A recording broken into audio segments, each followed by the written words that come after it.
T20 உலகக்கோப்பை போட்டியில் 61 ரன்கள் வித்தியாசத்தில் இந்திய அணி பாகிஸ்தானை வீழ்த்தியது.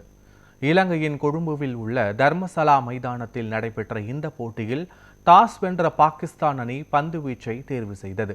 முதலில் பேட்டிங் செய்த இந்திய அணியில் அதிரடியாக விளையாடிய இஷான் கிஷன் 40 பந்துகளில் 77 ரன்களை சேர்த்தார். 20 ஓவர்கள் முடிவில் 7 விக்கெட்டுகளை இழந்த இந்திய அணி 175 ரன்கள் குவித்தது.